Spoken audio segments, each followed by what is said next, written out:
Good morning.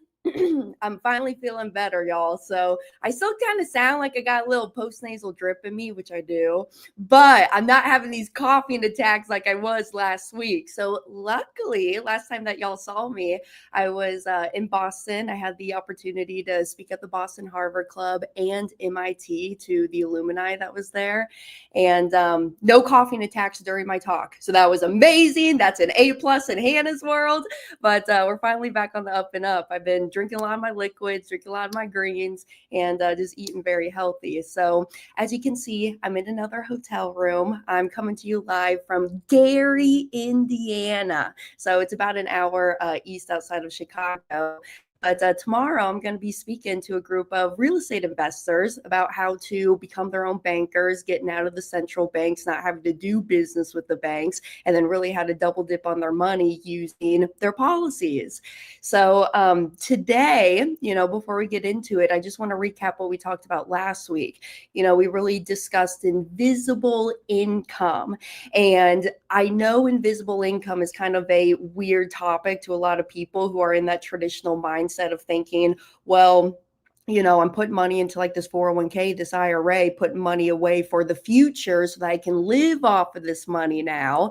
And, invisible income really means how can I create a tax-free income stream that's out of the eyes of the government, out of the eyes of if I'm trying to qualify for Medicare or Medicaid, and really protecting your vault of where you're keeping that hard-earned money at. So go check out last week's episode. It is posted up on my YouTube channel, Hannah Kesler, and you can see all of the live streams, the recorded ones there. But today, I kind of want to get into a comment that I hear a lot. And actually, literally, this question just came up to me yesterday, too, when I was on a strategy call with somebody. But, a question that was asked is, candidly, I do not understand how you make money paying back your policy loan. So I want to dive deep into what it really means to pay yourself back into the policy, being an honest banker with yourself.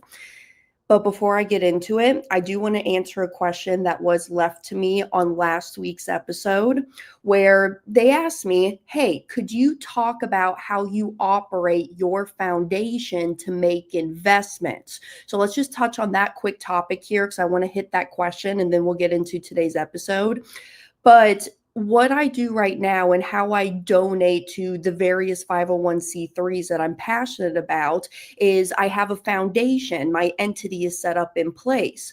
And what I do is I take 10% of my net income. So every month when I look over my financials, which FYI, y'all, it is the first week of September. Have you taken a look at your money situation of what happened last month? What I do is I block out the first Wednesday of every month from 9 to 12, and I look over my cash flow, what I have going on that previous month. So then I'm up to date, and then I know what I need to change going into the next month. So what I do is that when I'm looking over my cash flow, I'm taking the net 10% that I'm keeping, and that money flows down, and I allocate those dollars to my foundation. And then what I did is when I started to accumulate lots of money in there, I took that money and I actually invested it out into a private lending deal. So and I'll just be real with y'all. So what I did is I took 75,000 of it. I put it into a private lending deal that's paying me 12%. And then every month when I'm collecting those interest checks back, those interest checks go directly back to my foundation. And then at the end of the year, that's where I will donate that money that I accumulated in there. Because to me, without having this purpose of really what I want to use my foundation for quite yet. It's like setting up my own responsibilities within the foundation. Because right now it's almost like I'm a silent partner with these people, right? Because I'm going out there, I'm producing and accumulating dollars, and then I'm taking that money and donating it to the 501c3s. And I was actually having this thought with myself too. Okay, so here's another big PSA. I know sometimes it can get like you're caught up in wanting to kind of compare yourself to your peers, maybe your family members, or even people that you're taking financial advice from. And you're like, oh my gosh, why am I not there? I wish I was in their situation. But y'all, it takes time to build up wealth. Wealth is built.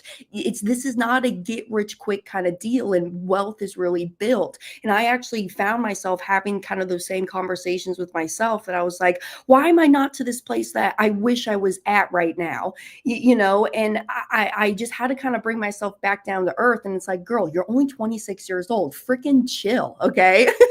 You're doing fine. It just is going to take some time. It takes some time to get to those specific goals that you want to accomplish. But as long as you're making those steps, like, have you created the steps to get there in this week, in this specific day? Have you made a little nudge or a little step to get you to where you want to go? That's all you can really ask for yourself, right?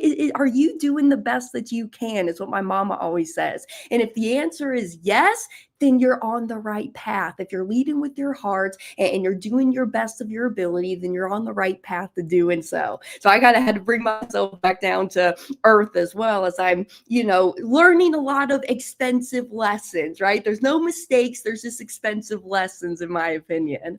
So anywho's, that's how I really do it within my foundation. So I got some ideas of what I want to do within my life with my foundation, the Speaking Life Foundation that I do have. But it's just the time, because the conversation I had with myself is, I'm like, well, Hannah, you're in a big building business of your phase right now within your life. So just give yourself some grace, and, you're going to get there. You'll be good. So, all right, wanted to answer that question. So let's get into what I want to talk about today and unpack what it means to pay yourself back. Because, right, when you borrow from a traditional bank, you have to pay them back, right? They're not going to give you this loan and expect you not to make those monthly payments. And it's not just the loan that you're paying back to that banker or that lender, you have to pay them the interest too. And that's how banks make these billions of buku bucks. So here's the shift. When you borrow from your own policy, you step into the banker's role. And if you skip paying yourself back, you're cheating the banker. And who is the banker? It's you. You're just only going to be cheating yourself and your future self. So here's how it really works in layman terms, for lack of better words. Okay, so let's say that I'm going to go to my policy and I'm going to take out some money and I want to go buy myself a car. Okay, the only reason I just like to use cars is because we all just understand cars. Everybody's either bought in a car, we've either ridden in a car or driven a car. Okay, so we all just understand cars. So if I were to go out and let's say that I'm going to take out a policy loan of $50,000 to go buy myself this new automobile. Well, let's talk about the reasons as to why real quick that we borrow from the policy and not just pay cash or bank finance it. Because number one, if you pay cash for your transactions, aka just withdrawing the money from your regular checking or savings account at the bank, okay, you've accomplished the goal of purchasing the car, but you no longer have that $50,000 because right, that $50,000 was inside of your pocket down at the local bank earning you interest, some form of interest. I know it's not a lot, and at the bank they actually tax you on the pennies that you earn, right? But you're earning some form of interest. And when you go and just pay cash for transactions, the money is gone. So you have to go out there and work for it or earn it somehow to get it back inside of your pocket, earning you interest again. On the flip side, if I bank finance it, okay, yeah, the banker is the one that gave me the loan. And so now I'm paying out the interest to them. So they're collecting all of my principal and interest payments. So I'm kind of back to zero once I pay that car off, right? Or my favorite way is through the policy, because why I'm using the policy is when my money starts to filter through my whole life policies designed for high immediate cash value. Now starts the time clock of the uninterrupted compounding that happens on that money for the rest of my life. And I can still leverage against the policy, take out the 50 grand to go buy myself that car. Now, here's how it works. Because, Hannah, well, how am I still earning interest even though I'm tapping into my cash value and I'm taking money out from it? That doesn't make sense to me. Because we are not withdrawing the cash value out of the policy. You can withdraw cash value. Go back to last week's episode. We talked about withdrawing the cash out of our policies, but I wouldn't do that in the early years, because if I just withdraw the cash value out of my policy, number one, I'm interrupting the compounding that's happening on that money. And then number two, I am surrendering part of that death benefit, right? So what we're doing is we're taking out a policy loan.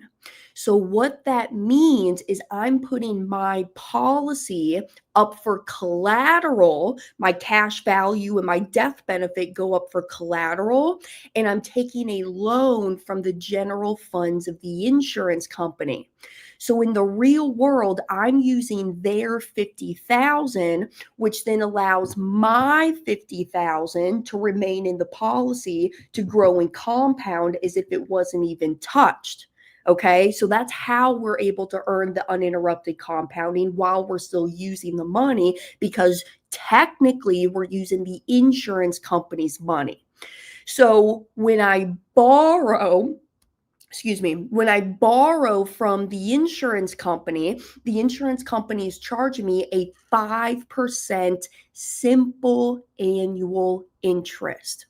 So now I say 5%, it's depending on the insurance company, okay? So I'm just taking all of my companies all together and I'm just lump summing them all together. But depending on that insurance company, it could be anywhere right now from 5 to 8% is your loan interest rate. Contractually, this thing is pretty powerful. I should probably talk about this more, but contractually in your policy contracts, it states that loan interest rate can be anywhere from 0 to 8%. So that's contractually what they can change the loan interest rate to. And loan interest rate is really set just by the insurance company, right? They are their own private entities. They can determine what they want to set their loan interest rates for themselves as.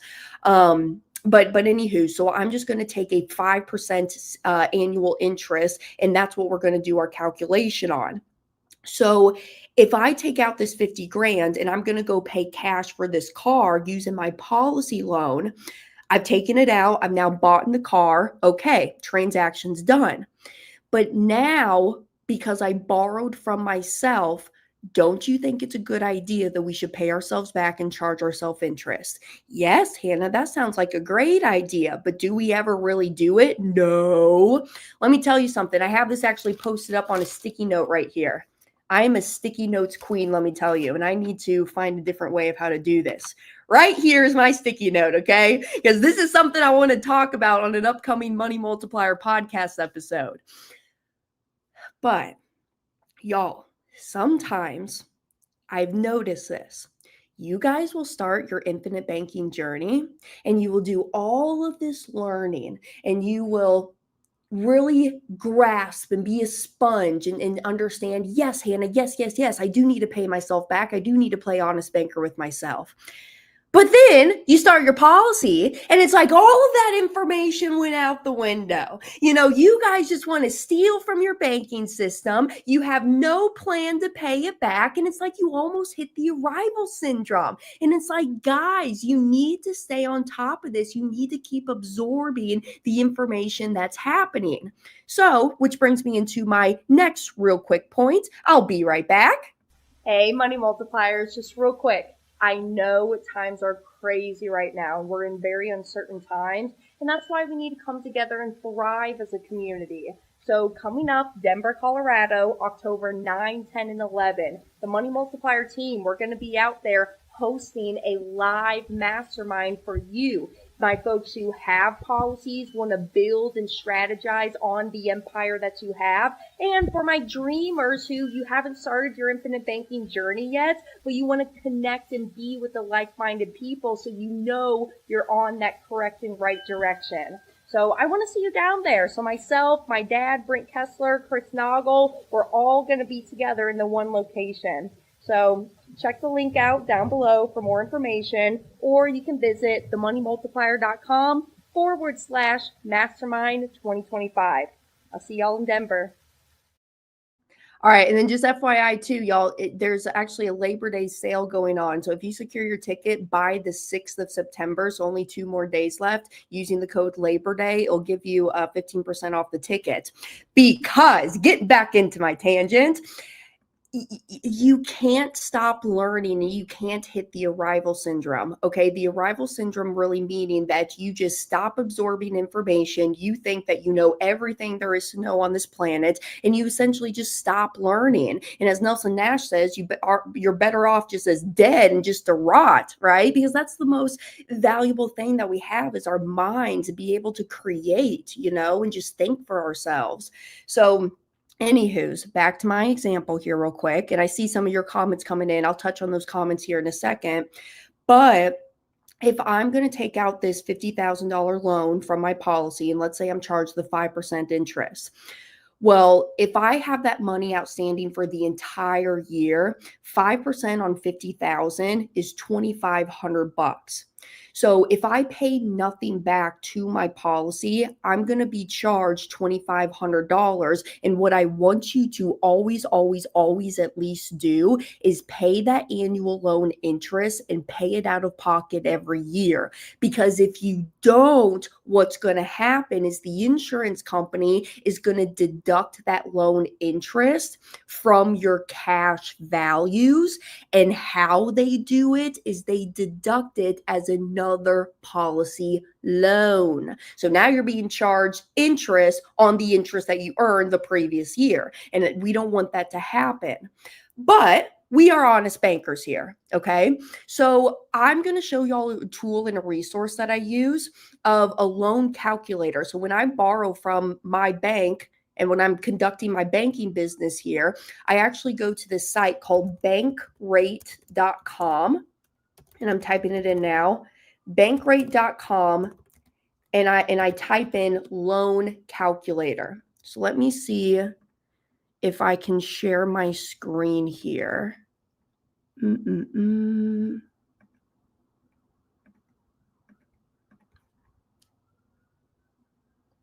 Actually, let's do this first. Let me click on it, and then I'll bring it up. Share screen. Here we go. Beautiful. All right, let's get into big mode here. All right, so all I did is I typed in bankrate.com loan calculator into Google, and it's the first one that pops up, the loan calculator. Don't ask me how I try to find it on the Bankrate website. I don't know. I just Google it, and it takes me directly here. Okay. So when I get in here, so this is where I really this is where I calculate how much loan interest that I'm going to charge myself, and then what my monthly payment should be back to myself. So in here, I'm typing in my principal of the loan I took out, which is $50,000. Now, here's the fun thing. You are your own banker, so you can, I had to add stage. There we go. Loan calculator. So you are your own banker. Now, you get to determine the terms that you set for this loan, right? Because you're in control of this transaction. You are in debt to yourself. So when I'm having this conversation, okay, so I'm going to take out a $50,000 loan, and I think I want to pay this stuff back in 3 years or 36 months. So let's put in here 3 years is how long I want that loan outstanding for. And then the interest rate It's already populated at 10% because I use this thing quite often, but that's what I charge myself. Personally, I do 10% on all of my policy loans because the more interest I charge myself, the more money that's just going to go back inside of my pocket anyways. You can do whatever loan interest rate that you want. Hey, do it at no interest rate if you want. That's fine. You're in control. You're just gypping yourself anyways, but okay, that's fine. You can not do it that way, not pay any interest, or you could go with market rates right now. Let's say it's 6, 7, 8%. You could always do that. Me, I just always do 10%. So that's just what I like to do. So when I type in the 10% and I click calculate, it tells me exactly up here my payment. It tells me my principal amount, the interest that I paid, and then the total cost. But then down here, it actually shows me my amortized schedule, which is really, really cool. Now, a lot of my business owners, y'all would really like this amortized schedule because here's another fun fact. Let's say I'm using this policy loan money and Hannah Kesler, the person, loans money to Hannah Kesler Agency, LLC, and then my LLC pays me back with interest. Those interest payments could be counted as a tax deduction come around tax season, but I'm not a CPA or tax professional, so please go talk to somebody. But that's why I like this here, so then I can also see how much is going towards interest each and every payment as well. But I am going to use this rule and I'm going to pay myself back. Let's just call it $1,600 just for easy round numbers here. So when I'm going to go in and pay myself back that $1,600 a month, that $1,600 that I allocate as loan repayments back to my policy, that's going towards paying down the principal of my loan amount. And thus it's also paying down the loan interest that I'm charged on that loan amount. So at the end of the day, it's just all accounting work. And honestly, I just have the insurance company do that accounting work for me. And then what happens is at the end of my policy year on my anniversary date, I get a letter in the mail about a month before my premium is due again. And it will tell me on there on my policy annual statement, it will tell me my loan outstanding, my dividend I earned that year, and it will also tell me the loan interest that I'm charged. So whatever that loan interest that I'm being charged is, I pay my annual premium, plus I pay my annual loan interest to the insurance company directly. And then I just keep rinse and repeating. Next year, I keep making my $1,600 monthly payments back to my policy, and that's going towards paying down my loan interest. Thus, I'm not being charged as much loan interest moving forward, right? But let's get even more technical. That $1,600 a month, when it goes back inside of your policy, it's going towards replenishing your cash value. So your policy always will be able to hold the principal of the loan amount that you've taken out. So let's add it back to stage. This $50,000 that you've taken out, your policy will always, always, always be able to hold that $50,000. This extra $8,000 in loan interest that I'm paying myself, that goes into our policy as more paid up additions. And that paid up additions premium, the extra that we're adding in, that goes into our entire accumulated cash value bucket. And now we're compounding on that extra PUA premium that we put into this policy. Now let's talk about this. But Hannah, if I do that, aren't you concerned that I could maybe hit my MEC limits if I do this? Ah, the MEC, the wonderful modified endowment contract. Okay, little history lesson real quick before we get into it, just so y'all can understand the why behind the MEC limit. MEC, M-E-C, modified endowment contract. What was funny is actually I just had to do another round of my continuing ed for my life insurance licenses, and the MEC came up in some of my education. So I actually know the exact date now. I knew it was June of 88, but I didn't know the exact date. So get this, June 20th of 1988. Our wonderful government came out with this MEC law, and it's an IRS tax law. And the reason they came out with it is because they noticed a lot of elite and wealthy individuals were dumping in a boatload of money inside of their whole life insurance policies. Because, I mean, think about it. Hey, if I'm a elite individual, I'm making all this money, the government's getting half of my money. I need to protect my wealth, God forbid if I get sued, have a judgment or lien against me. As my father has always said, the farther up your butt is on the flagpole, the bigger the target it becomes. He uses another word, obviously, but I want to protect the money. And I still want to have access to it. I don't want to lock it up into something that won't allow me to have access to these dollars. So a lot of elite families were dumping in a boatload of money inside of whole life insurance.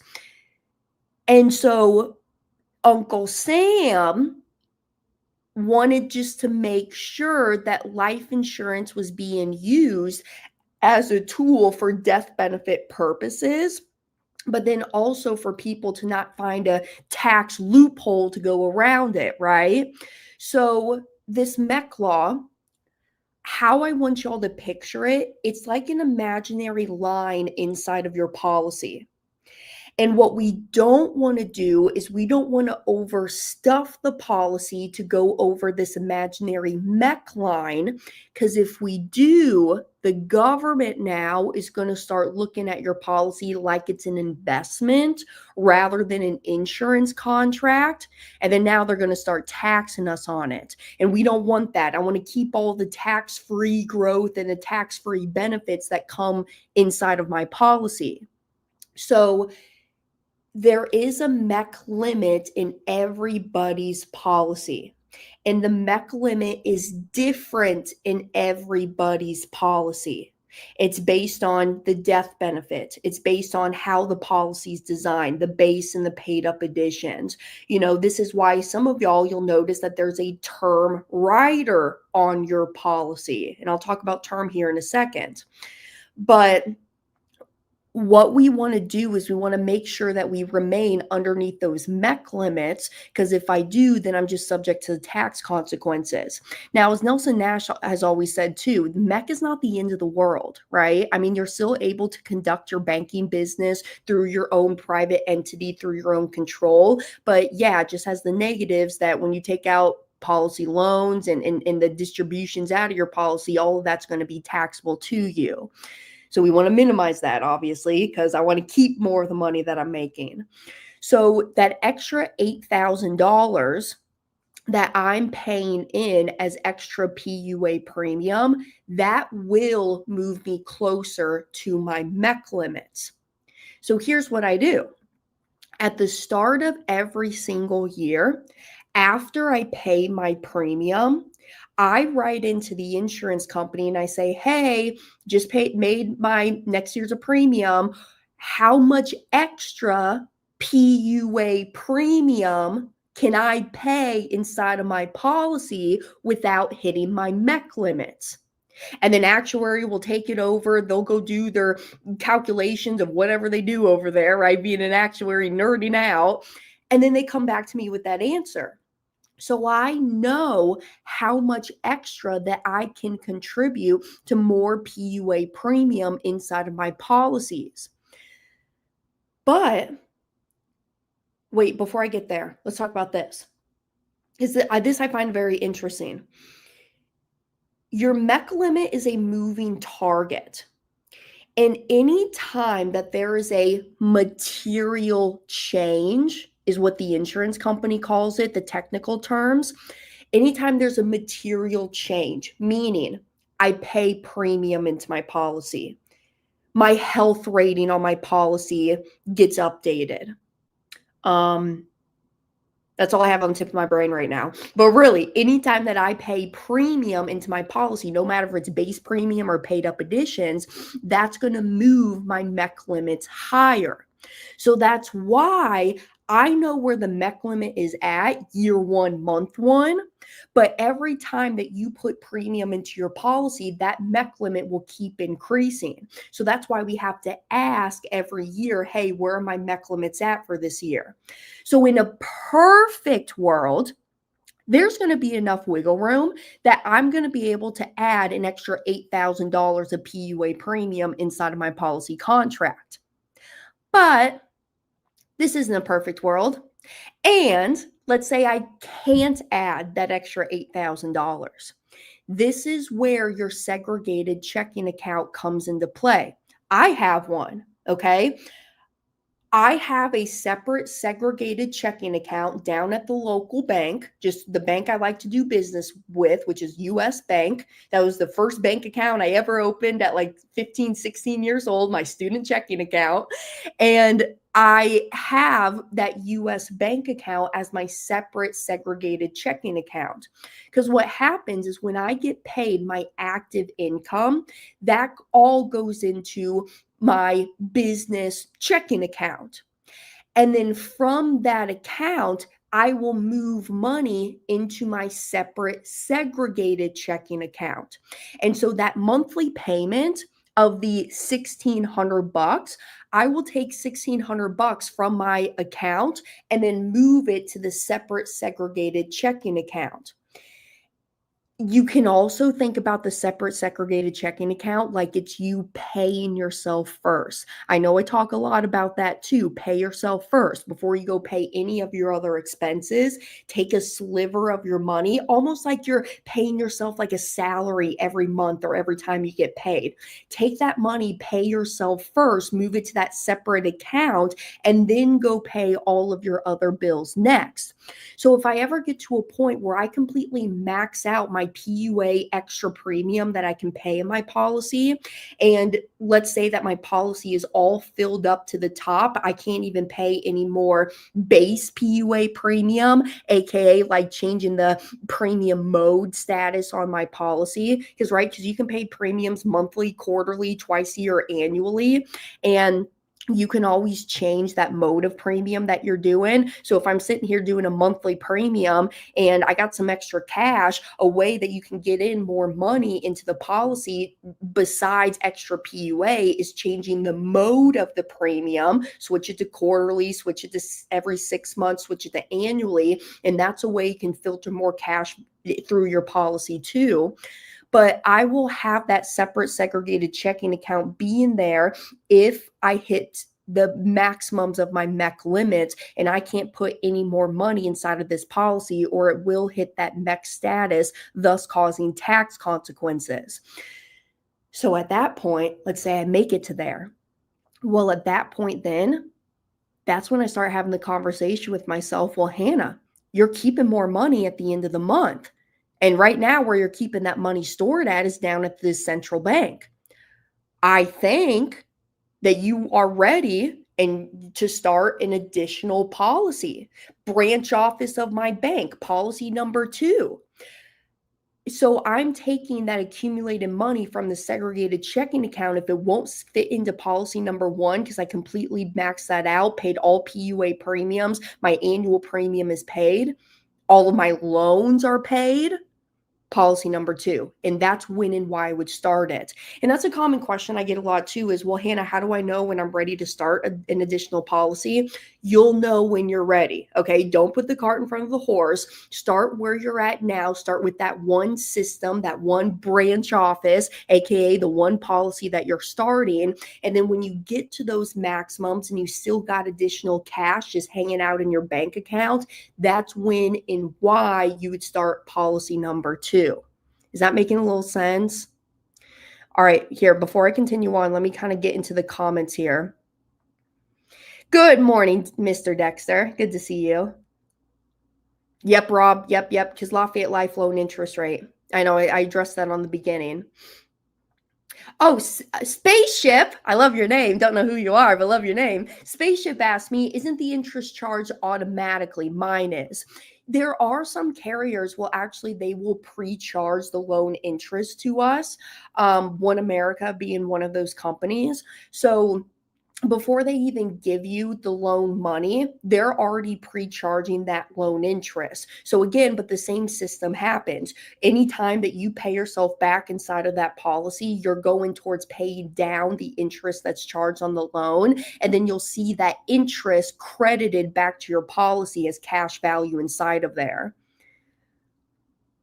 Good, Dex. Okay. And Spaceship also said, I took out 100,000 and put into a hard money lending at 15% and pay 4% to my insurance company out of pocket each month.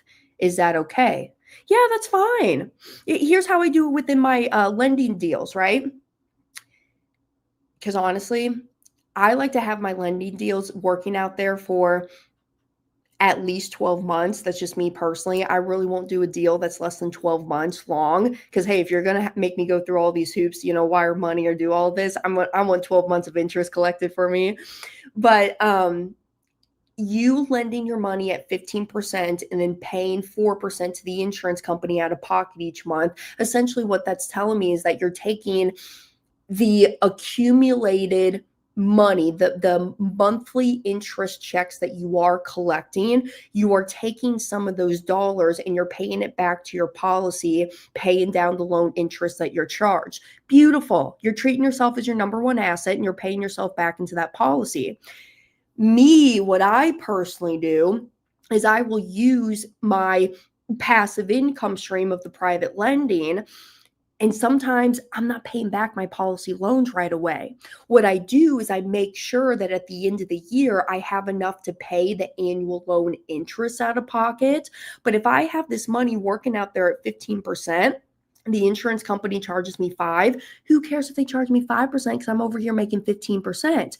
But I would only recommend this strategy for my disciplined people. So you're not getting yourself into a situation at the end of the year and you're calling up and saying, I don't have this loan interest money. What should I be doing? Right? You need to make sure that you do have that loan interest. But for me, I just have my little green men out there working for me for the entire year. And then when that principal of my money loan gets paid back to me, that's what I'll take and I'll dump it in back inside the policy, paying back my loans, and then also maxing out any PUA premiums that I have. So then when the opportunity, another one presents itself, I'm going to have the money in my policy to go and redeploy the cash again. So yeah, no, Spaceship, you're doing very, very good. Okay, so Rob J says, I think the interest is added in automatically. My loan balances are always some random number with dollars and cents, but my loans are even dollar amount. So I just keep paying the balance down too. Good. And maybe this is what you're seeing. Rob, I don't know if you're on a monthly premium mode. That kind of makes some things change and act a little wonky when you're looking at your online portal with the insurance company. Because if for whatever reason you do not pay your premium for that month, what the insurance company does is they hold back your base premium in cash value, because if you don't pay that premium for that month, what they'll do is they'll use your cash value to then pay your base premium. It's what's called the non-forfeiture option, what's called the automatic premium loan. And that's there because if something were to happen and you don't pay your premium within your grace period, because y'all, okay, you have grace periods on your policy. Let's say your premium is due on January 1st. At some companies, you got a 30-day grace period. Some companies, you got a 60-day grace period. So if you don't pay your premiums by that due date and you're within the grace period, it will hold back some of that cash value, because if it needs to, the contract will exercise that automatic premium loan where it will take cash value out of your policy, pay your required base premium to keep the contract alive and keep it going. So that's where you can see some wonkiness too. Also, oh my gosh, the thought just left me. about the loan amount. Oh, interest earned. Let's talk about this.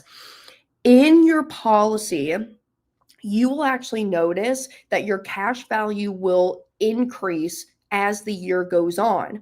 Because when I go in there every month and I'm looking at my policy contracts, I'm looking at the cash values, even if I didn't touch that money for that month, I will notice that the cash value slightly increases month after month. And so that's what's kind of telling me is that, hey, the interest that I'm earned, the interest that I earn gets credited to me throughout the course of that year. So I've been kind of noticing that just in my own personal experience with my 8 policies that I have, really tracking this and dialing it down every month. I've noticed that has happened as well. So that could also be something that's playing into it. I need help, but I can't look at my policy and tell how much room. Rob's asking, hey, he can't look at his policy and tell how much room he has before he hits the MEC limits. Rob, reach out to your implementation agent, or you can send me an email as well. Actually, I'm going to give you this email. I have my Hannah Kesler one, but I'm going to give you this one. Okay, so Hannah at themoneymultiplier.com. If you don't know who your implementation agent is, reach out to me and I'll get you in contact with them. And I'll also give you the email addresses to the insurance company themselves, so you can always ask them directly too.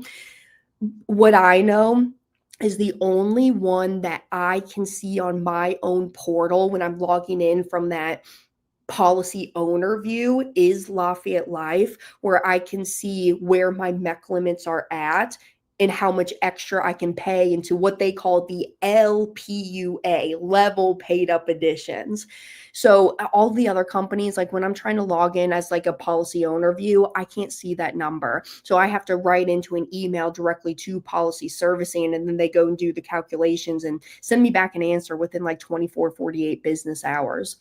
So oh, good job, Dexter. And Dexter says, hey, I usually call the insurance company and ask my implementation person too, just to verify. So yeah, man, you got support over here. So just reach out with whatever questions that you have. We'll help you there.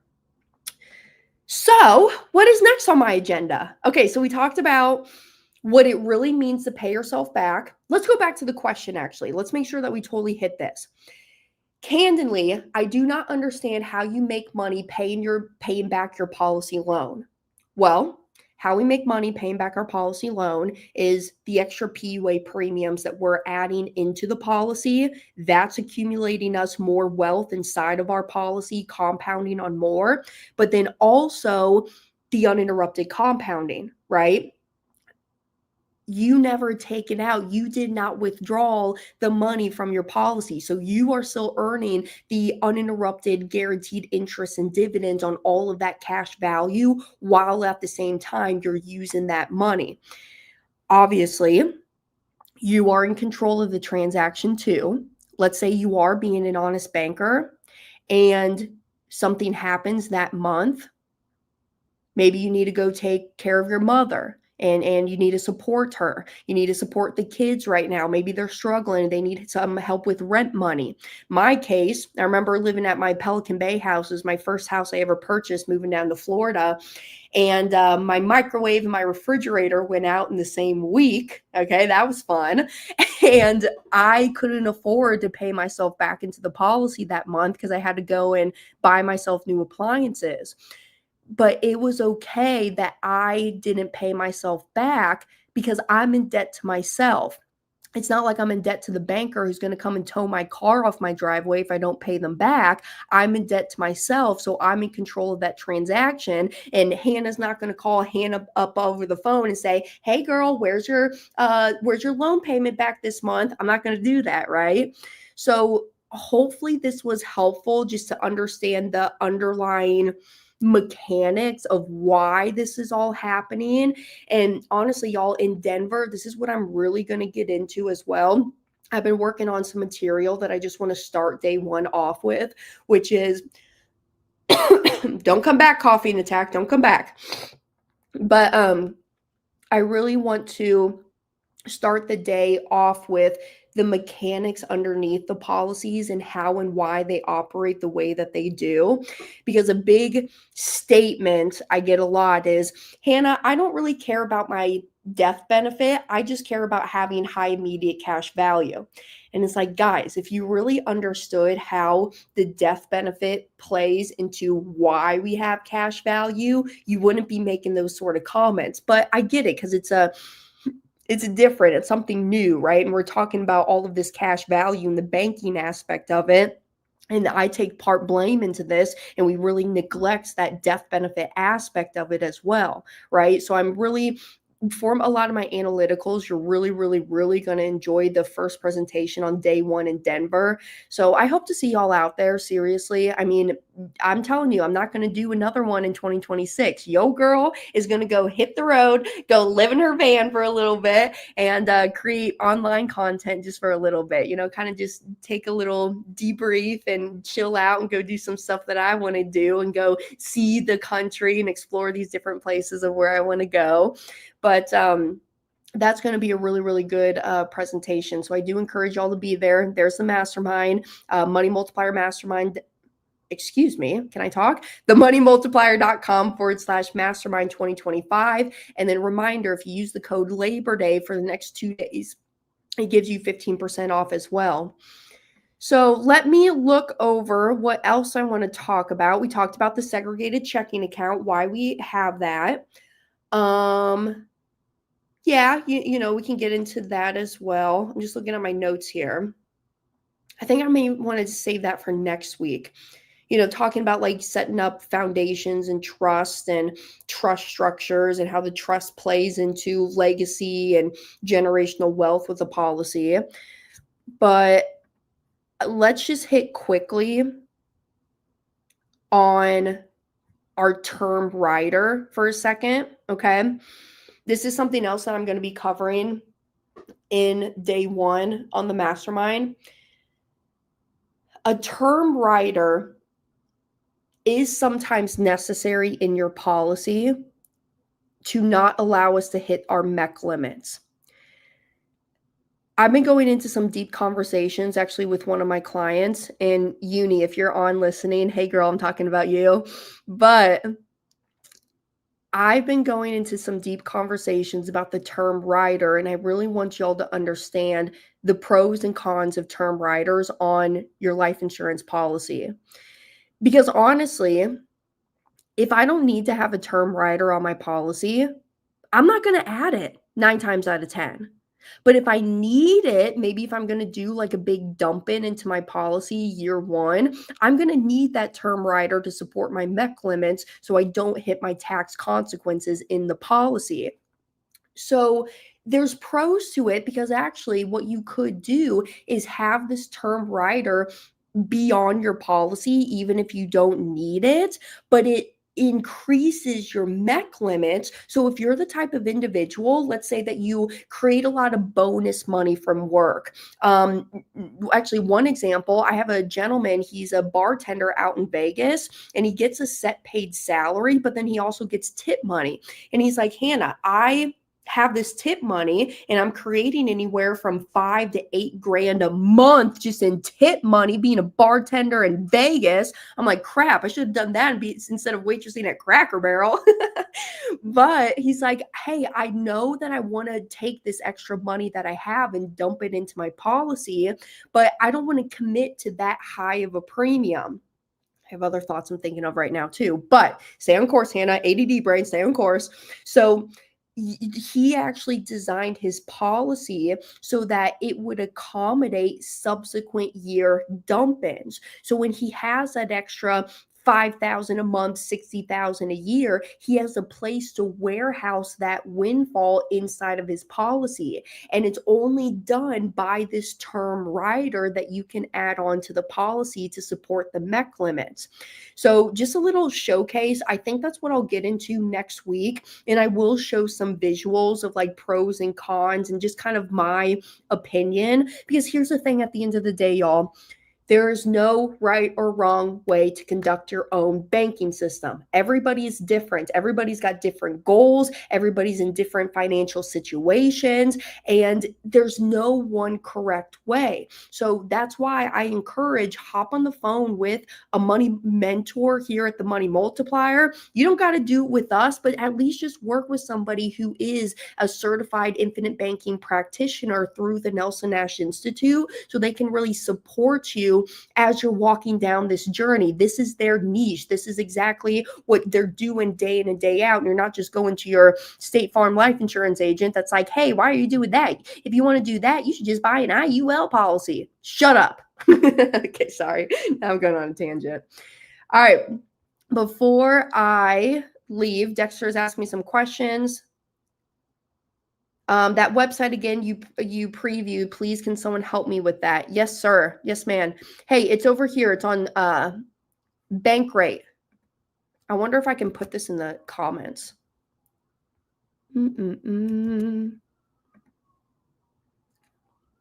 Yeah, there we go. That's my first ever comment I posted. So, Dexter, that's the Bankrate loan calculator. To get to that screen you had without applying for a loan. Oh, you're probably just maybe getting some pop-up ads then. But no, man, so this is the loan calculator that I use all the time. And if you need support, you know who to call. Ghostbusters! Just kidding, just kidding. All right, y'all. Well, I appreciate you. That's all that I really have for today. I think next week we are going to get into numbers. Okay. I'm a numbers nerd. All right. I grew up around this stuff. You know, when I started this whole journey, I was on the applications team. It was my dad who started teaching me how to do policy illustrations, which led me down a whole rabbit hole of doing illustrations with different companies and how one company is different than the other. And it's just, you know, it really comes from experience. You know what I mean? Oh, good. Dexter says, Jerome is my dude. I call him all the time. Yeah, Jerome's a good guy. Jerome's on our implementation team. So today I'm going to be at an event all day. So call me, text me, email me. All right. I'm just going to be an attendee, listening to all of my real estate professional friends talk. Because let me tell you, I really am getting into, or would like to get into, short-term rentals, possibly assisted living really interests me as well. The goal for myself, and I'm going to tell all of y'all so you guys can hold me accountable, but I really need to start strategizing a lot of this tax crap that I have. You know, I love private lending, and you know, it creates the passive income streams, but yeah, private lending does not help us on the tax situation side. So I'm getting deeper into, you know, possibly having specific trust structures set up into play that can minimize that tax liability. Looking into, you know, the depreciation from these real estate ventures that I could be doing. And why I just haven't done it already is just because I've just been deep into traveling and teaching infinite banking full time, that, you know, now I'm to a place where I got my people in place, you know, that I can expand out and do that. And for a lot of y'all who are asking how my dad's been doing, that's what dad's been up to. Dad's been out there really managing a lot of his rental portfolios. He's actually at Lake of the Ozarks right now with mama, and I'm going to go see them on Monday. So I'm here in Chicago. On Saturday, I'm flying out to St. Louis. I have 2 TV interviews in St. Louis. So I'm going to get that done on Monday. And then dad is actually going to pick me up in the 206 airplane. So we have a little high wing. It's a 6-seater 206. And he's going to fly it over from Camdenton, Missouri. So right Lake of the Ozarks area. He's going to pick me up in St. Louis and then fly me back. And I'm going to spend next week with mom and dad, because it's going to be my mama's birthday on Tuesday. And then actually, as I'm saying this, today is my father's birthday. Okay, Hannah needs to call her dad. FYI, everybody, it's Brent Kessler's birthday today. Please go show him some love. It is September 4th. So we'll go see them and hang out with them next week. So That is all that I have. Thank you for tuning in for another episode, and leave a comment down below. Send me an email. Okay. If you got questions or you just want to talk specifically one-on-one about your situation, what you have going on. So it's Hannah at themoneymultiplier.com. And then also you can check me out on my website, which I'm kind of proud about. I've been putting this together for some time now. But if you go to hannahkesler.com, Hannah spelled the same ways forwards and backwards, Kesler with one S, you can see my adventures, what I'm up to over there. And without further ado, I will see all of y'all next week. Enjoy the rest of your week. Mwah! Bye, everybody.